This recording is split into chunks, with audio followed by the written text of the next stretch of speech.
Hello मेरे प्यारे दोस्तों, आज हम आप लोगों के लिए अपने YouTube चैनल एडुनेशन पे लेक्चर नंबर 4 लेके आए हैं। यह है लेक्चर नंबर 4 और इस लेक्चर में बहुत ही इम्पोर्टेंट कॉन्सेप्ट डिस्कस करने वाले हैं जिसका नाम है रिडॉक्स रिएक्शन। तो दिल थाम के बैठिए और सारे कॉन्सेप्ट को आप अच्छे से देखिए बच्चों, ठीक है। तो सबसे पहले यहाँ पे लिखा है oxidation and reduction, oxidation and reduction reaction, ठीक है स्टूडेंट्स। तो ऑक्सीडेशन और रिडक्शन के बारे में सबसे पहला बात जो आप लोगों को जानना है वो ये जानना है कि ऑक्सीडेशन एंड रिडक्शन हमेशा एक साथ होता है। जिस रिएक्शन में भी ऑक्सीडेशन होगा तो उस रिएक्शन के अगले पार्ट में रिडक्शन भी होगा। इट मीन्स ये रिएक्शन हमेशा साथ साथ चलते हैं, ठीक है। Oxidation and reduction takes place simultaneously, इस लाइन को याद रखना। Oxidation and reduction occurs simultaneously, so these reactions are called redox reaction। इस रिएक्शन को हम लोग रिडॉक्स रिएक्शन भी कहते हैं। अब बात आती है इसको रिडॉक्स क्यों कहते हैं, तो सिंपल सा बात है, वो मैं आपको समझा देता हूँ रिडॉक्स रिएक्शन क्यों कहा जाता है। जैसे कि हम लोग जानते हैं, एज वी नो दैट, यहाँ पे एक पार्ट है रिडक्शन,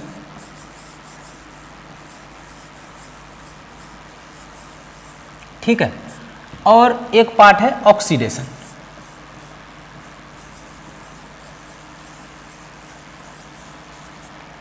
रिडक्शन और ऑक्सीडेशन। अब क्या किया गया, रिडक्शन से ये RED वाले पार्ट को अलग कर लिया गया, तो यहाँ पे लिखा जाएगा RED, ठीक है। और ऑक्सीडेशन वाले पार्ट से OX को अलग कर लिया गया और यहाँ पे OX लिख दिया गया। क्या बना, ये रिडॉक्स बना कि नहीं बना। इस तरह से इस रिएक्शन का नाम हम लोग रिडॉक्स रिएक्शन भी देते हैं, ठीक है। अब ये ऑक्सीडेशन एंड रिडक्शन को डिफाइन करने का मेरे पास अलग अलग कॉन्सेप्ट है, ठीक है। तो वो हमारे जो सिलेबस में हम लोगों को बस 2 ही या 3 कॉन्सेप्ट पढ़ने हैं। और कौन कौन से कॉन्सेप्ट है जिसके बेसिस पे हम लोग ऑक्सीडेशन और रिडक्शन को डिफाइन करते हैं, तो इस स्लाइड पे वो सारे कुछ को लिख दिया गया। पहला है concept of oxidation and reduction based on, किसके किसके बेसिस पे करते हैं, तो ऑक्सीडेशन और रिडक्शन का जो सबसे आसान तरीका डिफाइन करने का वो है बेस्ड ऑन एडिशन और removal of oxygen and hydrogen. पहले वाले पार्ट में हम लोग ऑक्सीडेशन और रिडक्शन पढ़ेंगे based on oxygen and hydrogen, ठीक है। जब ऑक्सीजन और हाइड्रोजन से काम नहीं चलेगा, है ना, दिक्कतें आने लगेंगी, तो फिर पढ़ेंगे एडिशन और रिमूवल ऑफ मेटल और नॉन मेटल, यानी concept of oxidation and reduction based on metal and non metal. फिर तीसरा जो इंपॉर्टेंट कॉन्सेप्ट है वो है गेन और loss of electron, concept of oxidation based on gain और लॉस ऑफ इलेक्ट्रॉन। और ये वाला कॉन्सेप्ट बहुत ही इंपॉर्टेंट है, इसका बहुत ज़्यादा यूज़ है metal and non metal chapter में, जहाँ पे हम लोग एक्सट्रैक्शन ऑफ मेटल्स पढ़ेंगे। और चौथा जो कॉन्सेप्ट है ऑक्सीडेशन नंबर, ऑक्सीडेशन नंबर के बेसिस पे भी हम लोग ऑक्सीडेशन रिडक्शन को एक्सप्लेन करते हैं, लेकिन this is not in our syllabus, this is not in our syllabus, ये अपने सिलेबस में नहीं है। तो इस वाले पार्ट को स्टूडेंट्स हम लोगों को नहीं पढ़ना है। अगर टाइम बचा तो मैं इसका अलग से आपके लिए वीडियो बना दूंगा, ठीक है बच्चा लोग। तो अब चलते हैं ऑक्सीडेशन और रिडक्शन को डिफाइन करते हैं। Oxidation and reduction in terms of oxygen and hydrogen, oxygen और हाइड्रोजन के बेसिस पे ऑक्सीडेशन को कैसे डिफाइन करेंगे, कौन सा प्रोसेस है जिसको ऑक्सीडेशन कहेंगे और कौन सा प्रोसेस है जिसको रिडक्शन बोलेंगे। तो यहाँ पे डेफिनेशन में लिखा हुआ, सबसे पहले ऑक्सीडेशन, सबसे पहले ऑक्सीडेशन किसको कहा जाएगा, तो सबसे पहली बात oxidation addition of oxygen to a substance और removal of hydrogen from a substance is called oxidation. अगर किसी सब्सटेंस में ऑक्सीजन का एडिशन हो रहा है या किसी सब्सटेंस से हाइड्रोजन को रिमूव किया जा रहा है, दोनों ही केस में इस प्रोसेस को ऑक्सीडेशन बोला जाता है। मेरे प्यारे स्टूडेंट समझ गए यहाँ तक। अब रिडक्शन सेम ऑक्सीडेशन का उल्टा हो जाएगा, ठीक है। कैसे उल्टा हो जाएगा, यहाँ पे था एडिशन ऑफ ऑक्सीजन, तो यहाँ पे होगा addition of hydrogen, addition of hydrogen. और इस वाले पार्ट में था रिमूवल ऑफ हाइड्रोजन, तो यहाँ पे हो जाएगा removal of oxygen from a substance, this is called reduction. तो ऑक्सीडेशन और रिडक्शन को कैसे समझे हम लोग, अगर किसी सब्सटेंसेस में ऑक्सीजन का एडिशन हो रहा है तो वो ऑक्सीडेशन है, या किसी सब्सटेंसेस से हाइड्रोजन को निकाला जा रहा है तो भी वो ऑक्सीडेशन है। दूसरा, अगर किसी सब्सटेंसेस में हाइड्रोजन का एडिशन हो रहा तो रिडक्शन कहलाएगा। अगर किसी सब्सटेंसेस से ऑक्सीजन को बाहर निकाला जा रहा तो भी वो क्या कहलाएगा, रिडक्शन कहलाएगा। डेफिनेशन को अच्छे से याद रखना, क्योंकि पूरा कॉन्सेप्ट ऑक्सीडेशन और रिडक्शन का वो डेफिनेशन से ही चलता है। ठीक है, अब इसको हम लोग एग्जाम्पल के थ्रू अच्छे से समझते हैं। ठीक है, तो सबसे पहले यहाँ पे एक एग्जाम्पल दिया है कि when copper oxide is heated with hydrogen, जब कॉपर ऑक्साइड को हाइड्रोजन के साथ हीट किया जाता है, then copper metal and water are formed, copper metal और वाटर बनता है। तो इसको अब अच्छे से समझते हैं डायग्राम के साथ। इसको बहुत ही गौर से देखना, अगर ये वाला एग्जाम्पल क्लियर हो जाएगा तो बच्चा लोग आप सारे एग्जाम्पल को चुटकियों में कर जाएंगे। ठीक है, सबसे पहले लिखा गया है कॉपर ऑक्साइड। कॉपर ऑक्साइड का फॉर्मूला है CuO। ठीक है, हीटेड विथ हाइड्रोजन गैस, चलो यहाँ पे लिख दिया hydrogen gas H2, hydrogen gas का फॉर्मूला होता है। चलो इसको हीट किया गया है तो यहाँ पे एरो के ऊपर हीट भी लिख देते, क्योंकि हम लोग पढ़े थे इक्वेशन को, इन्फॉर्मेटिव जब बना रहे थे तो जो कंडीशन होता है उस कंडीशन को एरो के ऊपर लिखते। बनाया क्या है ये, तो ये बना दिया है कॉपर मेटल, ये बना दिया कॉपर मेटल यानी Cu बनाया, प्लस और क्या बनाया है, और बनाया है वाटर, इट मीन्स H2O। ठीक है स्टूडेंट, यहाँ तक आप समझ गए। अब देख लेते हैं कौन से पार्ट में ऑक्सीडेशन हो रहा है और कौन से पार्ट में रिडक्शन हो रहा है। जो भी चीज़ का शुरुआत करना हम लोगों को करना है रिएक्टेंट से। रिएक्टेंट में यहाँ पे आपके पास था बच्चा CuO। इस CuO को जब हाइड्रोजन के साथ रिएक्शन किया गया तो ये CuO कन्वर्ट हो चुका है, किसमें कन्वर्ट हो चुका है, ये कन्वर्ट हो चुका है Cu में। इट मीन्स इस वाले पार्ट में CuO से ऑक्सीजन को रिमूव कर लिया गया है, यानी यहाँ पे जो बना वो है removal of oxygen, removal of oxygen. ठीक है, अब रिमूवल ऑफ ऑक्सीजन इस वाले पार्ट पे देखते हैं। यहाँ पे रिएक्टेंट साइड में, रिएक्टेंट साइड में आपके पास हाइड्रोजन था, जब यह रिएक्शन किया तो प्रोडक्ट साइड में यहाँ पे क्या बन गया, H2O। इट मीन्स हाइड्रोजन में कौन आके जुटा है, तो ऑक्सीजन आके जुटा है। हाइड्रोजन में ऑक्सीजन का एडिशन हुआ है, तो यहाँ पे हम लोग लिख सकते हैं एडिशन ऑफ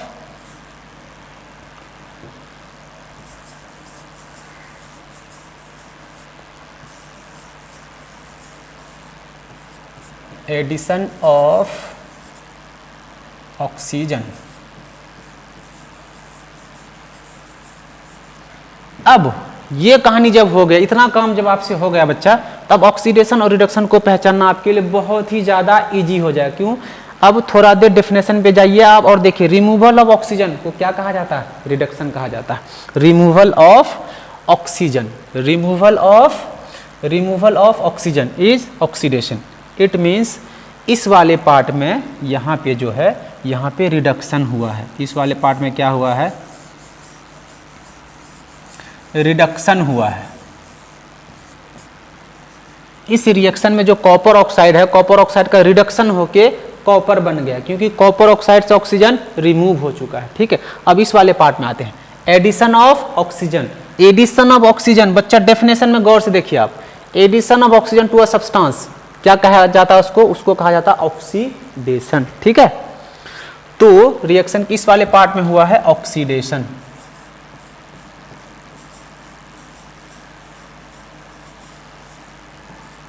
ठीक है, यहां तक समझ में आ गया ऑक्सीडेशन। और एक पार्ट में अगर क्या हुआ, रिडक्शन हुआ, तो दूसरे पार्ट में अपने आप ऑक्सीडेशन हुआ कि नहीं हुआ। तो शुरू में पहला लाइन था कि ऑक्सीडेशन और रिडक्शन साइमल्टेनियसली चलता है। ठीक है, अब यहां से कुछ चीज हम लोगों को लिखना है। क्या लिखना है, जैसे लिखना है यहां पे था CuO, ये CuO बन गया था, ये CuO बना था Cu, ये CuO बना था Cu। इसका मतलब इस CuO का क्या हुआ था, रिडक्शन हुआ था। तो लिखेंगे CuO गेट रिड्यूस्ड। क्या लिखेंगे, get reduced. To Cu, copper metal, यानी copper oxide get reduced to copper metal. ठीक है।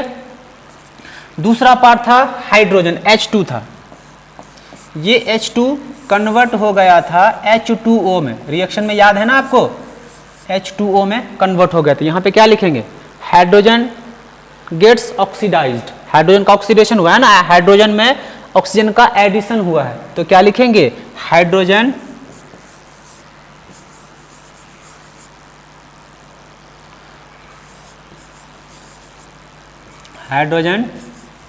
गेट ऑक्सीडाइज्ड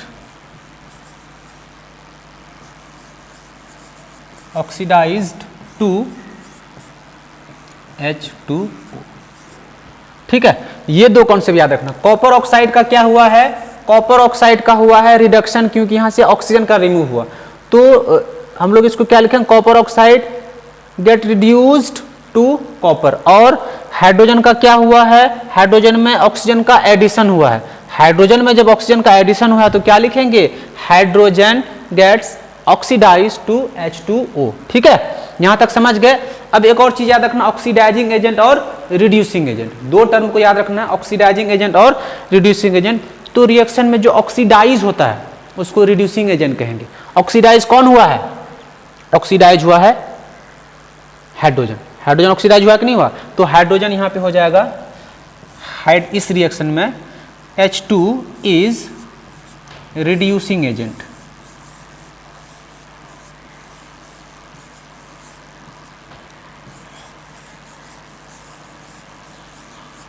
ठीक है, और रिएक्शन में जो रिड्यूस होता है उसको ऑक्सीडाइजिंग एजेंट कहते हैं। तो रिड्यूस कौन हुआ, कॉपर ऑक्साइड रिड्यूस हुआ है, तो कॉपर ऑक्साइड जो है CuO is oxidising agent.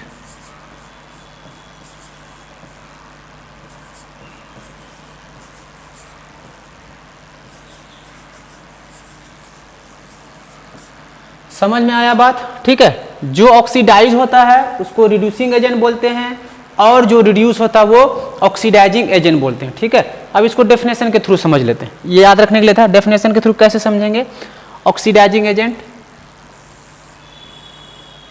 The substances which gives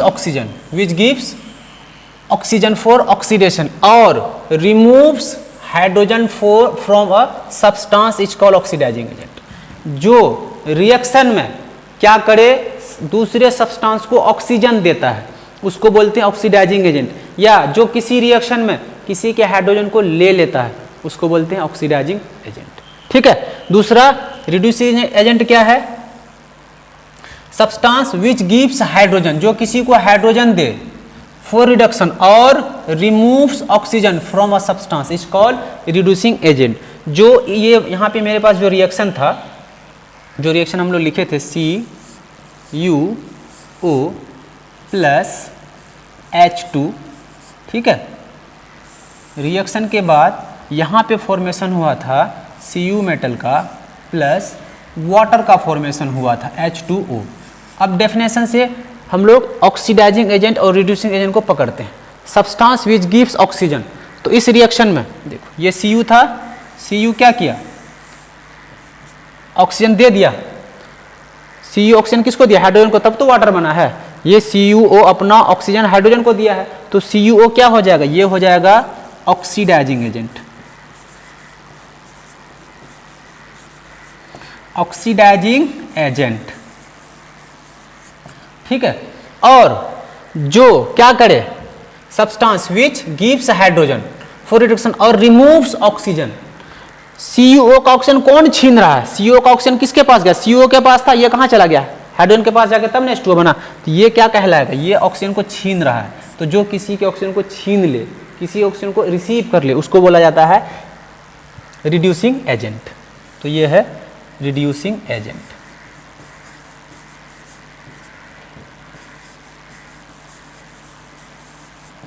तो यहां तक बच्चा लोग क्लियर है आप लोगों का।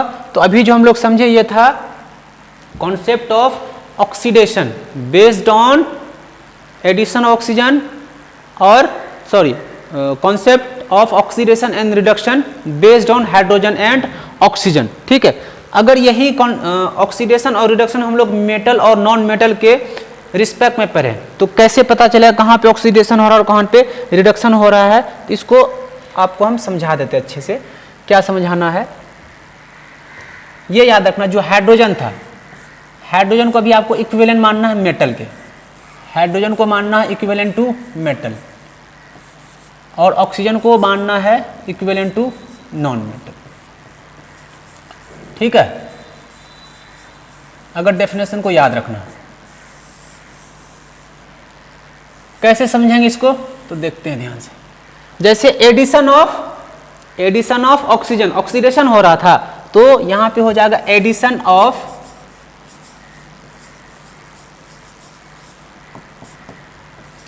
Non metal, addition of non metal, ये ऑक्सीडेशन हो जाएगा।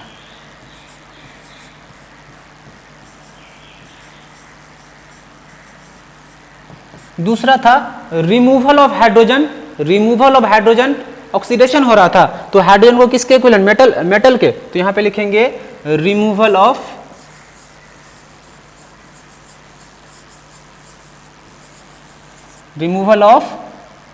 मेटल, ये भी क्या होगा, ऑक्सीडेशन होगा।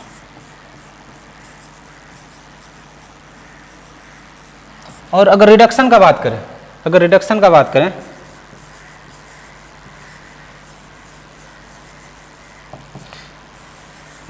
का डेफिनेशन था एडिशन ऑफ हाइड्रोजन, तो हाइड्रोजन के बदले यहां कौन काम करेगा, हाइड्रोजन के बदले काम करेगा मेटल, तो क्या लिखेंगे इसको लिखेंगे addition of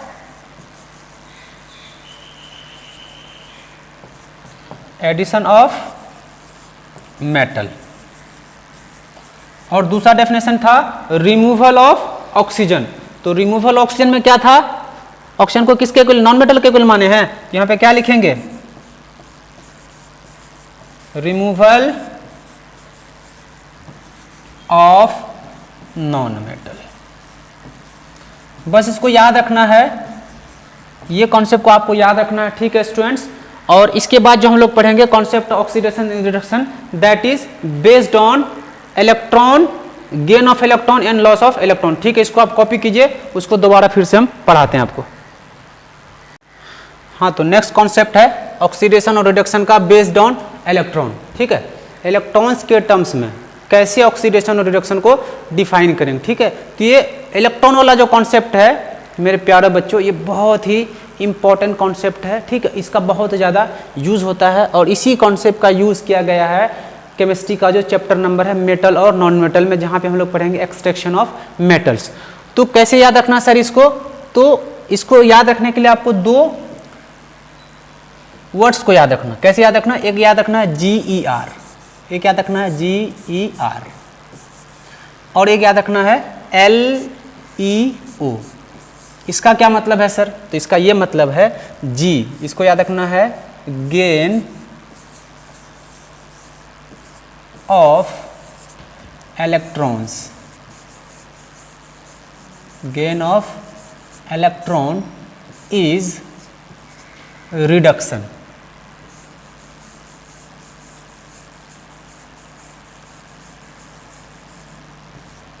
gain of electron is reduction, और यहां पे याद रखना है loss of electron, loss of electron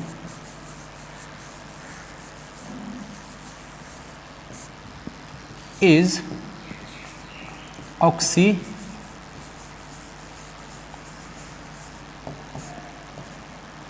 ये दो चीज को याद रखना कि अगर इलेक्ट्रॉन गेन कर रहा है, कोई भी सब्सटेंस मेटल कोई भी अगर इलेक्ट्रॉन को गेन करेगा तो gain of electron is reduction, अगर इलेक्ट्रॉन आ रहा है तो रिडक्शन। दूसरा है लॉस ऑफ इलेक्ट्रॉन, अगर इलेक्ट्रॉन को लूज कर रहा हो, किसी दूसरे को इलेक्ट्रॉन दे रहा है तो उस वाले केस में क्या होगा, रिडक्शन होगा। एग्जाम्पल, बहुत सारा एग्जाम्पल है। एक पिछले क्लास में जो हम लोग एग्जाम्पल पढ़े थे कि मेरे पास यहाँ पे आयरन था, है ना, आयरन था, और इसका रिएक्शन हम लोग कराए थे, कॉपर सल्फेट के डब्बे में इसको डाल दिए थे। कॉपर सल्फेट से भरा एक बीकर था, इस बीकर में इसको डाल दिए थे। ठीक है, तो जैसे बीकर में डाले थे ये एक्वस था, तो यहाँ पे फॉर्मेशन हुआ था iron is more reactive than copper, तो कॉपर को डिस्प्लेस कर दिया था, ये बनाया था FeSO4 प्लस कॉपर क्या किया था, ये कॉपर इस तरह से नीचे जाके बैठ गया। अब ये डिस्प्लेस क्यों किया, इस वाले पार्ट को बहुत ही अच्छे से समझने की कोशिश करते हैं। ठीक है, गेन ऑफ इलेक्ट्रॉन और लॉस ऑफ इलेक्ट्रॉन कैसे हुआ, यहाँ पे ये Fe है। ठीक है, Fe है, Fe का वैलेंसी 2 होता है, जिसको हम लोग ऐसे लिखेंगे। Fe जैसे रिएक्शन में जाएगा ये अपना 2 इलेक्ट्रॉन को लूज करेगा, 2 इलेक्ट्रॉन को लूज करेगा, इसमें +2 चार्ज आएगा और यहाँ +2 इलेक्ट्रॉन रहेगा इसका, ये 2 इलेक्ट्रॉन लूज कर दिया। ठीक है, अब ये एक्वस सॉल्यूशन में है, तो डबल डिस्प्लेसमेंट में क्या बताए थे कि जो भी सॉल्यूशन होता है जैसे एक्वस फॉर्म में होता है वो आयंस के फॉर्म में टूट के रहता है। तो ये कॉपर सल्फेट है, तो कॉपर सल्फेट आपको इस फॉर्म में दिखाई देगा, Cu2+ के फॉर्म में दिखाई देगा। और सल्फेट किस फॉर्म में होता है, तो याद करो बच्चों, जब पॉली एटॉमिक आयन लिखाए थे, सल्फेट का फॉर्मूला था SO4 2-, तो ये हो जाएगा SO4 2-।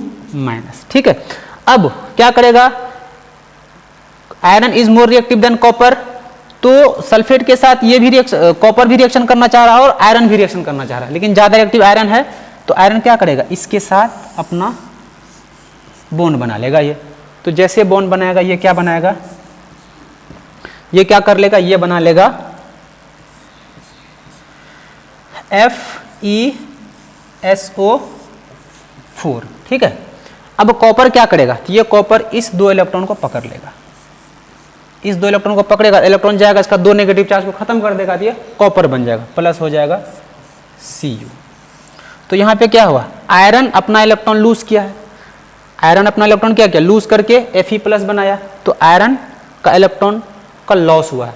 तो जब इलेक्ट्रॉन का लॉस होता है तो क्या होता है, loss of electron is oxidation. तो यहाँ पे आयरन मेटल का ऑक्सीडेशन हुआ है, और यहाँ पे कॉपर का क्या हुआ, कॉपर 2 इलेक्ट्रॉन लिया है, कॉपर इलेक्ट्रॉन को लिया है, तो कॉपर का क्या हुआ है, गेन ऑफ इलेक्ट्रॉन को हम लोग क्या बोलते हैं, gain of electron is reduction. ठीक है, तो इस रिएक्शन का हम हाफ पार्ट लिख के भी समझने की कोशिश करते हैं। जैसे रिएक्शन में था, यहाँ पे मेरे पास था Fe, यहाँ पे Fe था। ठीक है, और यहाँ पे कॉपर सल्फेट में Cu2+ के फॉर्म में था। ठीक है, और रिएक्शन के बाद क्या बना था, ये रिएक्शन के बाद बना था, सल्फेट वाला पार्ट हटा दिए, आयरन कॉपर के साथ था तो 2+ में था, और यहाँ पे कॉपर बना था।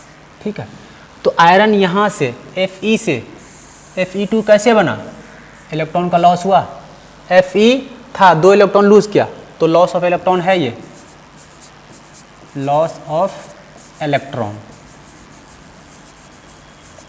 और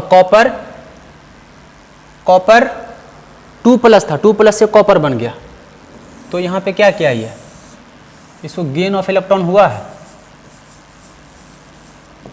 गेन ऑफ इलेक्ट्रॉन हुआ है। तो जब कोई चीज़ इलेक्ट्रॉन को गेन करता है, इसका मतलब उसका रिडक्शन हुआ। तो इस वाले रिएक्शन में आयरन का ऑक्सीडेशन हो गया और कॉपर का रिडक्शन हो गया। ठीक है, तो this is the concept of oxidation and reduction based on gain of electron and loss of electron. क्या याद रखना है, GER याद रखना है और LEO याद रखना। गेन ऑफ इलेक्ट्रॉन और लॉस ऑफ इलेक्ट्रॉन के बेस पे हम लोग ऑक्सीडेशन और रिडक्शन को यहाँ पे डिफाइन कर दिए। और भी बहुत सारे एग्जांपल आप ले सकते हैं, ये सेम कॉन्सेप्ट होगा। अगर आपको समझ में नहीं आया तो वीडियो को थोड़ा पीछे करके फिर से देखिए, फिर से समझ में आ जाएगा। ठीक है, आपके सहूलियत के लिए एक और एग्जाम्पल कर देते हैं यहाँ पे।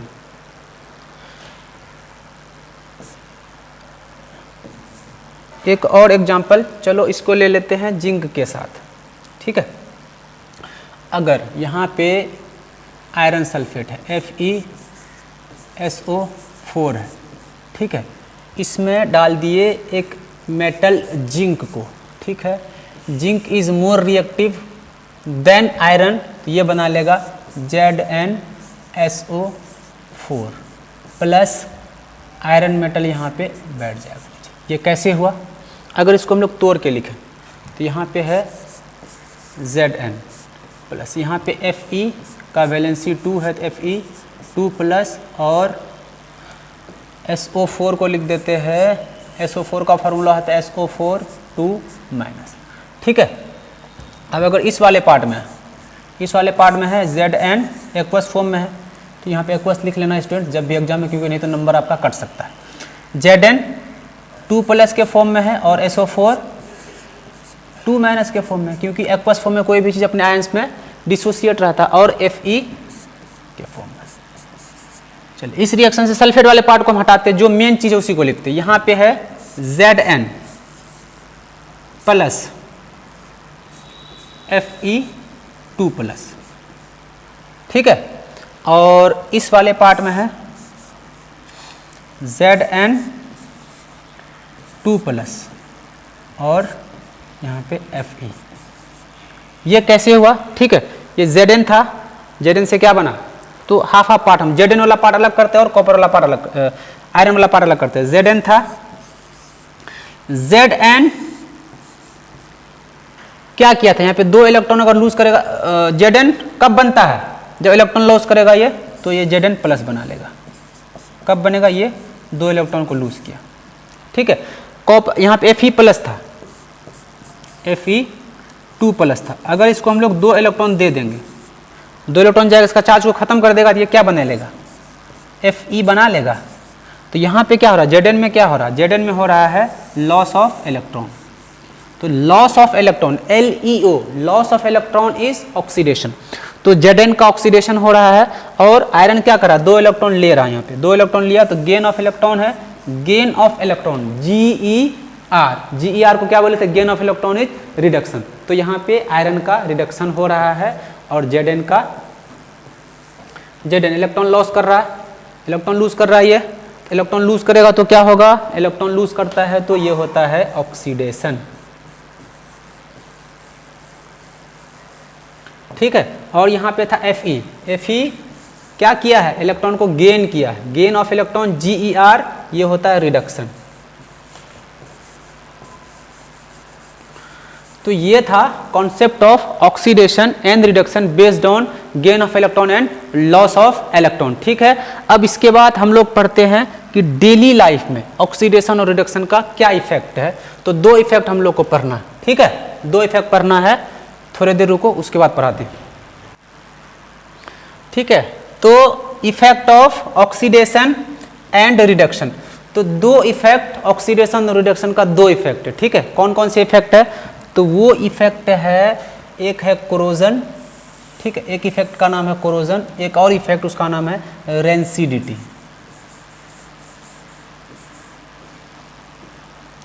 उस इफेक्ट का नाम है रेंसिडिटी। ठीक है। ये दोनों इफेक्ट बहुत इंपॉर्टेंट है। ठीक है। कोरोजन, ये वाला पार्ट मेटल और नॉन मेटल में भी दिया गया, बहुत डिटेल में दिया गया, और रेंसिडिटी सिर्फ इसी चैप्टर में दिया गया है। तो रेंसिडिटी से भी क्वेश्चंस पूछा जाता है, तो दोनों इफेक्ट को अच्छे से पढ़ना। तो सबसे पहले है कोरोजन, किसको कहा जाता है। कोरोजन सिंपल से समझना है। तो जब भी किसी मेटल को हम लोग बाहर छोड़ देते हैं ना, उसमें धीरे धीरे उसके सरफेस को क्या होता है, खाया चले जाता है। नहीं बोलते हैं कि लोहा को मिट्टी में रखिए तो उसका सरफेस पूरा रफ हो गया है ना, उसमें जंग लग गया है। तो जंग लगना भी एक कोरोजन का एग्जाम्पल है ना। कॉपर के बर्तन को बहुत दिन तक बाहर में छोड़ देते हैं, उस बर्तन में ग्रीन कलर का कोटिंग आ जाता है, तो वो भी कोटिंग का आना वो एक कोरोजन है ना। चांदी के सामान को बहुत देर तक छोड़ देते हैं, उसमें ब्लैक कलर का कोट आ जाता है, तो चांदी में ब्लैक कलर का कोटिंग का भी आना वो भी क्या कहलाता है, कोरोजन कहलाता है। तो कोरोजन एक ऐसा प्रोसेस जो वेरी स्लो प्रोसेस है। यहाँ पे डेफिनेशन लिखा गया है, the eating up of metals by the action of air, moisture और chemicals on their surface is called corrosion. जब भी किसी मेटल पे इन 3 चीज का एक्शंस हो, मॉइस्चर का, केमिकल्स का या एयर का, उसके सरफेस में धीरे धीरे रफनेस आ जाता है, उसको खाया चले जाता है, इस प्रोसेस को कहा जाता है कोरोजन। ठीक है। तो कोरोजन का जो सबसे आसान एग्जांपल है जो डेली लाइफ में हम लोग देखते हैं, कोरोजन, आयरन में जंग लगना, रस्टिंग ऑफ आयरन, ये कोरोजन का सबसे कॉमन एग्जांपल है। ठीक है। तो कुछ एग्जांपल यहाँ पे कॉमन इसका दिया गया है कोरोजन का, जैसे रस्टिंग बहुत ही फेमस एग्जांपल है कोरोजन का। कोरोजन को समझने के लिए रस्टिंग को समझ जाओ तो कोरोजन भी अच्छे से समझ जाओगे बच्चों। ठीक है। दूसरा एग्जांपल है ब्लैक कोटिंग, दूसरा एग्जांपल है ब्लैक कोटिंग ऑन सिल्वर और तीसरा है green coating on copper. Copper के बर्तन को भी अगर हम लोग बाहर छोड़ देते हैं तो उसमें धीरे धीरे ग्रीन कलर का कोट आ जाता है ना, सरफेस पे कवरिंग चढ़ जाता है। ये तीनों जो एग्जाम्पल है, ये तीनों एग्जाम्पल है कोरोजन का। ठीक है, अब कोरोजन क्या, कुछ और चीज, अगर कोरोजन आयरन का हो रहा, the corrosion of iron is called rusting. बहुत ही कॉमन प्रोसेस है, ये डेली लाइफ में बारिश के मौसम में बहुत ज्यादा देखा जाता है। Corrosion of iron is called rusting. ठीक है, रस्टिंग में क्या होता है कि जब किसी आयरन के ऑब्जेक्ट को हम लोग बाहर छोड़ देते हैं, है ना, 2 दिन 3 दिन 4 दिन 5 दिन बहुत दिन के लिए छोड़ दिए, तो उसके सरफेस पे रस्ट जमा हो जाता है। क्यों होता है, उसी को एक्सप्लेन किया गया। When an iron object is left in damp air for a considerable time it get covered with a red brown flaky substance called rust.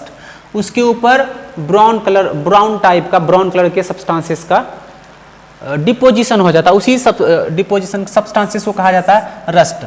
और ये जो प्रोसेस है रस्ट का लगना, इस प्रोसेस को क्या कहा जाता है, इस प्रोसेस को कहा जाता है रस्टिंग ऑफ आयरन। इस प्रोसेस को कहा जाता है रस्टिंग। तो क्या होता है यहाँ पे, रस्ट का जो केमिकल फॉर्मूला, रस्ट मेनली है क्या, तो रस्ट जो है वो है hydrated iron 3 oxide. Hydrated iron 3 oxide formula होता है Fe2O3 और H2। ठीक है, ये नाम में 3 क्यों आया है, इसको हम आपको समझाएंगे अच्छे से। पहले देख लेते हैं कि रस्टिंग ऑफ आयरन में क्या होता है। रस्टिंग ऑफ आयरन में क्या होता है, यहाँ पे एक आयरन का ऑब्जेक्ट रखा हुआ, आयरन का ऑब्जेक्ट रखा हुआ। ठीक है, अब एटमॉस्फेयर में बहुत सारा वाटर भी होता है।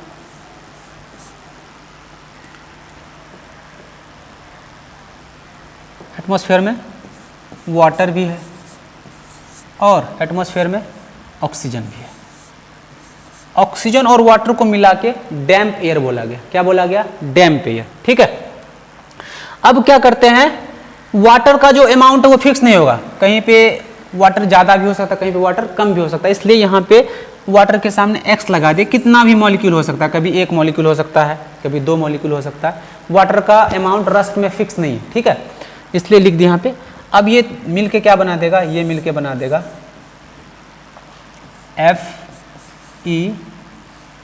Fe2O3 और इनटू में XH2O।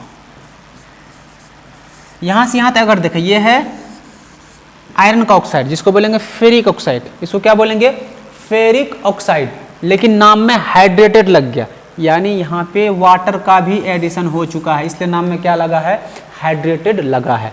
यही है रस्टिंग का प्रोसेस। This is rusting. ये पूरा प्रोसेस को रस्टिंग कहा जाता है। ठीक है, और यहाँ पे ये वाला जो फेरिक ऑक्साइड, क्या है ये, फेरिक ऑक्साइड है ना, हाइड्रेटेड फेरिक ऑक्साइड। ये वाला जो है ये है रस्ट।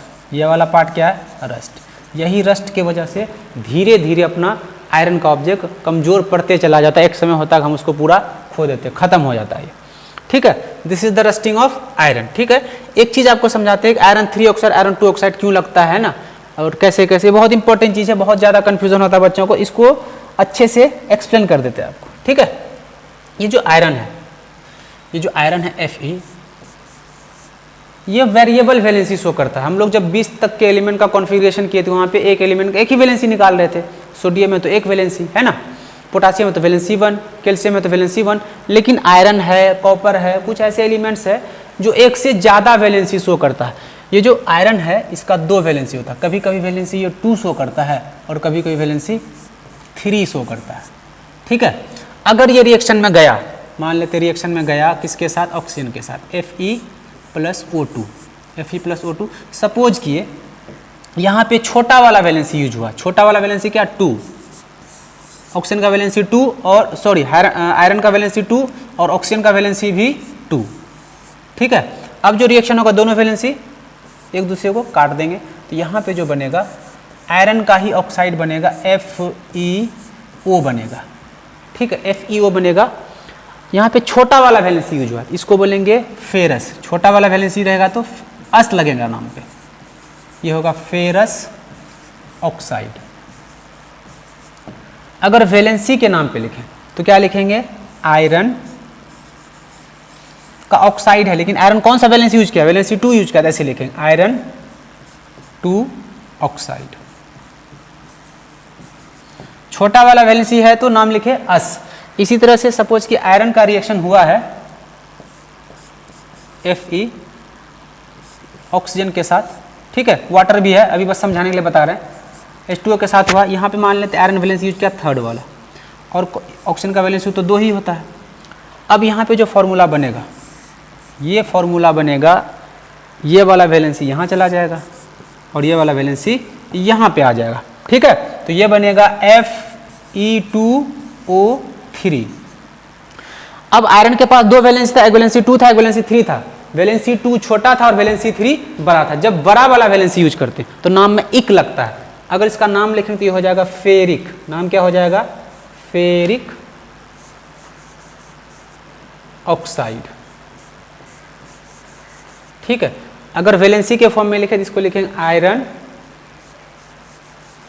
कौन सा वैलेंसी यूज हुआ? थर्ड वाला, तो आयरन 3 ऑक्साइड। सेम चीज कॉपर के साथ भी, जिसका भी अलग अलग वैलेंसी होता है उसका इसी तरह से हम लोग रिएक्शन कराते हैं। कहाँ पे इक लगेगा, कहाँ पे एक लगेगा? छोटा वाला वैलेंसी रहेगा तो अस, और बड़ा वाला वैलेंसी यूज हो रहा तो इक, ठीक है। समझ गए यहाँ तक? This is the concept of corrosion, ठीक है। कोरोजन के बारे में कुछ मेन पॉइंट है, उसको ध्यान में रखना है। ये मेन सारे पॉइंट्स एनसीईआरटी का पॉइंट है और एनसीईआरटी से ही ज्यादातर टाइम क्वेश्चन पूछा जाएगा आपको, ठीक है। तो पहला पॉइंट है corrosion of iron. Corrosion of iron is actually the troublesome and damaging form of corrosion. Iron का जो कोरोजन है ये एक हार्मफुल प्रोसेस है ना। इसमें मनी का बहुत ज़्यादा लॉस होता है, क्योंकि जो कोरोजन के प्रोसेस आयरन का जो रस्टिंग होता है, रस्टिंग की वजह से धीरे धीरे आयरन का लेयर खत्म होते चला जाता है, कमजोर होते चला जाता है। एक समय ऐसा होता है वो टूट जाता है। वही लिखा गया है, एक प्रॉब्लम है, ये ट्रबलसम है। क्यों ट्रबलसम है? क्योंकि इससे बहुत सारे डैमेज होते हैं, मशीन्स के पार्ट को ये डैमेज कर देता है। कैसे डैमेज करता है? देखो, corrosion causes damage to the car bodies, bridges, iron railing, ship, यानी जो भी चीज लोहे का बना है उसको ये धीरे धीरे डैमेज कर देता है। कार के बॉडी को कुछ साल बाद धीरे धीरे रस्ट उसको खत्म कर देता है ना। लोहे का रेलिंग बना हो उसको अच्छे से पेंट नहीं करते हैं, उसमें ऑयल नहीं करते, ग्रीजिंग नहीं करते हैं, तो धीरे धीरे वो खत्म हो जाता है। इसलिए इसको कहा गया है कोरोजन जो एक सीरियस प्रॉब्लम है। Corrosion of iron is a serious problem. Every year an enormous amount of money is spent to replace damaged iron body. Iron के जो बॉडी है वो हर साल डैमेज हो रहा है कोरोजन के प्रोसेस से, जिससे उसको रिप्लेस करने के लिए बहुत सारे पैसे खर्च करना पड़ता है, ठीक है। तो this is all about corrosion. कुछ प्रोसेस है कोरोजन को बचाने के लिए, है ना। कैसे इसको रोक सकते हैं, क्या क्या स्टेप्स ले सकते हैं, ये तो ऐसे सिलेबस में नहीं है, लेकिन फिर भी कोरोजन के प्रोसेस को, आयरन का जो कोरोजन हो रहा है उसको कैसे रोक सकते हैं। तो एक है पेंटिंग कर सकते हैं हम लोग बाई पेंटिंग। अगर किसी ऑब्जेक्ट में, आयरन के ऑब्जेक्ट में पेंट कर दें तो उसका रस्टिंग का प्रोसेस धीरे धीरे कम हो जाता है। ऑयलिंग कर सकते हैं, ठीक है। ऑयलिंग, अगर किसी चीज़ में हम लोग क्या करते हैं, ऑयल डाल देते हैं, ऑयल के से उसके सरफेस को कवर कर देते हैं, तो फिर भी उसका कोरोजन जल्दी नहीं होता है, ठीक है। और क्या कर सकते हैं, और हम लोग एक चीज़ करते हैं गैल्वेनाइजेशन। गैल्वेनाइजेशन गैल्वेनाइजेशन में क्या होता है कि आयरन के ऑब्जेक्ट में जिंक मेटल का लेयर चढ़ाया जाता है। कैसे चढ़ाया जाता है? तो इसको गर्म करके चढ़ाया जाता है। यही बहुत इंपॉर्टेंट प्रोसेस है ना। एक आयरन पिलर, हिस्ट्री में आप लोग पढ़े होंगे, बहुत पुराना आयरन पिलर है, लेकिन उसमें अभी तक जंग नहीं लगा, क्योंकि उसको इसी प्रोसेस के द्वारा क्या किया गया, प्रोटेक्ट किया गया। पुराने ज़माने में भी अच्छी टेक्नोलॉजी था, इससे पता चलता है आयरन पिलर से, ठीक है। एक और प्रोसेस है जो उसको बोलते हैं, क्या बनाते हैं, एलॉय बनाते हैं। तो इन सारे प्रोसेस का यूज करके हम आयरन के कोरोजन को कम करते हैं। इसलिए जो अपना ग्रिल होता है, गेट होता है, विंडो में आयरन का कुछ बना के डिजाइन लगाते हैं, उसमें हम लोग बार बार पेंटिंग करते हैं। पेंटिंग क्यों करते हैं? ताकि इस इफेक्ट से हम लोग बच सकें। कोई दिक्कत यहाँ तक? ठीक है। तो ये जो हमारा कोरोजन वाला टॉपिक था ये यहीं पे खत्म हो गया है, ठीक है। अगला टॉपिक पे चलते हैं। अगला टॉपिक है रेंसिडिटी। रेंसिडिटी क्या है? ठीक है, ये जो रेंसिडिटी है, जब कोई फैट वाला फूड, ऑयली फूड को हम लोग एयर में एक्सपोज कर देते हैं, बहुत देर तक छोड़ देते हैं, तो वो फूड ऑक्सीजन के साथ रिएक्शन करके ऑक्सीडाइज हो जाता है, उसका स्मेल बदल जाता है, उसका टेस्ट बदल जाता है ना। उसमें कुछ टॉक्सिक सब्सटेंसेस का फॉर्मेशन होता है, इसी को कहा जाता है रेंसिडिटी। और जो फूड है that food is called rancid food, वही लिखा गया यहाँ पे rancidity, the condition produced by aerial oxidation, यानी फूड का ऑक्सीडेशन हो रहा, फूड ऑक्सीजन के साथ मिलकर ऑक्सीडाइज हो गया है ना। कोई भी चीज अगर ऑक्सीजन के साथ मिलेगा क्या बोलते हैं, ऑक्सीडाइज हो गया है। तो एरियल ऑक्सीडेशन ऑफ फूड, कैसा फूड, तो fat and oil in the food marked by unpleasant smell, इसमें महक बदल जाता है इसका और इसका टेस्ट भी बदल जाता है, इसको कहता है रेंसिडिटी। ठीक है, कोई अगर फैटी फूड है, ऑयली फूड है, वो ऑक्सीजन के साथ ऑक्सीडाइज होता है रिएक्शन करके और उसका स्मेल बदल जाता है, टेस्ट बदल जाता है, कुछ टॉक्सिक सब्सटेंसेस का भी वो फॉर्मेशन कर देता है, इसी प्रोसेस को कहा जाता है रेंसिडिटी। ठीक है, और जो फूड है वो हो जाएगा रेंसिड फूड। अगर रेंसिड फूड खाएंगे तो हमारे बॉडी के लिए बहुत ही हार्मफुल है, ये हमारे बॉडी के लिए बहुत ज़्यादा हार्मफुल, हमारा तबीयत खराब भी हो सकता है उससे। When fat and oil are oxidize they become rancid, क्या कहा जाता है उसको, rancid, and their smell and taste change, इसके स्मेल में भी चेंजिंग आ जाता है और इसके टेस्ट में भी चेंजिंग आ जाता है। ठीक है, अब कुछ एक सब्सटेंस है जिसको बोला जाता है एंटीऑक्सीडेंट, जो ऑक्सीडेशन के रेट को स्लो कर देता है, ऑक्सीडेशन के रेट को स्लो कर देता है, उसको बोला जाता है antioxidant. The substances that prevent oxidation are called antioxidants. Antioxidants are usually reducing agent. ये क्या होता है, रिड्यूसिंग एजेंट है। थोड़ा देर पहले पढ़े थे रिड्यूसिंग एजेंट क्यों डाला जाता है, तो रिड्यूसिंग एजेंट का काम क्या है, किसी चीज के ऑक्सीजन को छीन लेना। अगर मान लेते हैं यहाँ पे कोई रिड्यूसिंग एजेंट है, रिड्यूसिंग एजेंट है, अब यहाँ पे ऑक्सीजन आया तो रिड्यूसिंग एजेंट तो प्यासा है ऑक्सीजन का, ये ऑक्सीजन को अपने आप में पकड़ लेगा और फूड के पास जाने नहीं देगा, तो फूड जल्दी खराब नहीं होगा। तो reducing agents are generally antioxidants are generally reducing agent. Reducing agent इसलिए डाला जाता है, अगर ऑक्सीजन जाएगा फूड के साथ कंबाइन करने के लिए तो ऑक्सीजन से पहले फूड से पहले उस ऑक्सीजन को पकड़ लेगा ऑक्सीडाइजिंग एजेंट, इसलिए एंटीऑक्सीडेंट हमारे ऑक्सीडेशन को स्लो करके हमारे फूड को बचाता है। ठीक है, अब ये फूड तो खराब हो रहा है ऑक्सीडेशन के चलते, एरियल ऑक्सीडेशन, इस प्रोसेस को कहते हैं रेंसिडिटी।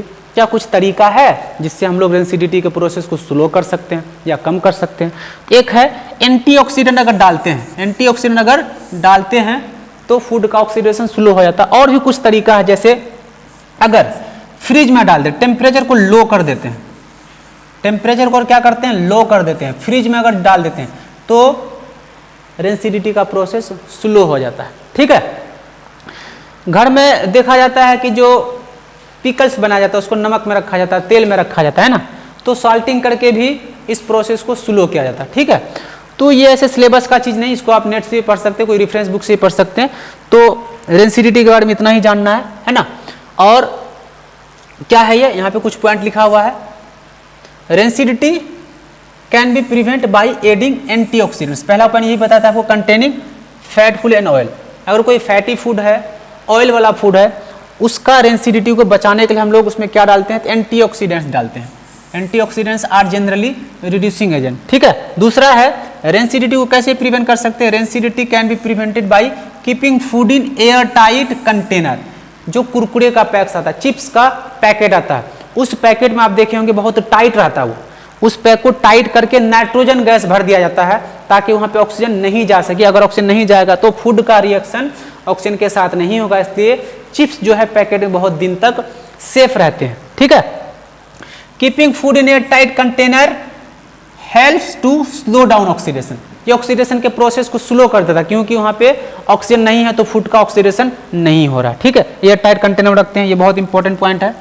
और है rancidity can be prevented by packing foods in nitrogen gas. इसको कहाँ पे पैक किया जाता है, तो नाइट्रोजन गैस में पैक किया जाता है, और chip bags are flushed with nitrogen to prevent chip from getting oxidize. उसके बैग में नाइट्रोजन को अच्छे से भर दिया जाता है और वहाँ पे ऑक्सीजन नहीं पहुँच सकता है, इसीलिए फूड का ऑक्सीडेशन नहीं हो पाता। ये कुछ प्रोसेस थे, कुछ स्टेप्स थे जो हम रेंसिडिटी के प्रोसेस को स्लो करने के लिए यूज करते हैं। इंपॉर्टेंट, इससे भी क्वेश्चन पूछा जा सकता है। ठीक है, तो इस चैप्टर के बच्चे हम लोग सारे टॉपिक को लगभग कंप्लीट कर चुके हैं, तो इस चैप्टर में इतना ही पढ़ेंगे हम लोग। ठीक है, बाकी फिर नेक्स्ट चैप्टर में पढ़ेंगे, तब तक के लिए थैंक यू।